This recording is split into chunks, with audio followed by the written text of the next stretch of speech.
رحمہ اللہ تعالیٰ کو ایک مرتبہ ایک جنازے پہ بلایا گیا اور فرمایا کہ حضرت ہمارے ہاں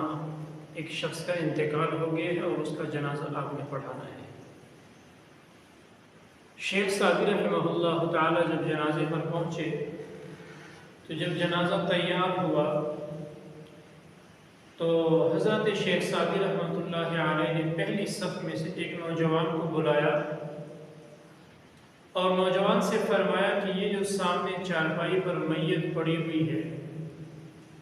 اگر اسے اللہ جل جلالہ اب دوبارہ زندگی دے دے تو کیا یہ کوئی گناہ کرے گا؟ تو اس نوجوان نے کہا کہ بالکل نہیں کرے گا۔ شیخ سعدی صاحب رحمۃ اللہ علیہ نے فرمایا کہ اللہ جل جلالہ اب اگر دوبارہ اس کو زندگی دے دے تو کیا یہ کوئی نیک کام چھوڑے گا؟ تو فرمایا کہ حضرت بالکل بھی نہیں چھوڑے گا۔ تو شیخ سعدی صاحب رحمۃ اللہ علیہ نے فرمایا کہ چونکہ اب اس بندے کو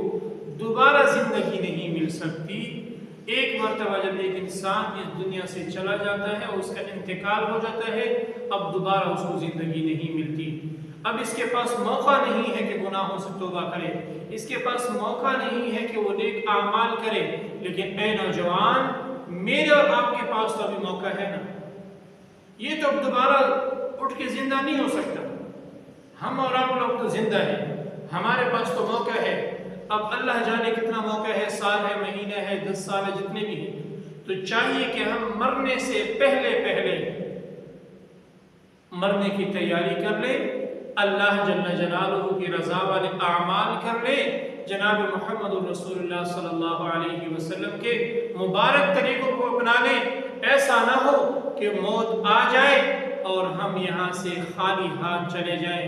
پھر ہم بہت زیادہ خسارے والوں میں سے ہو جائیں گے،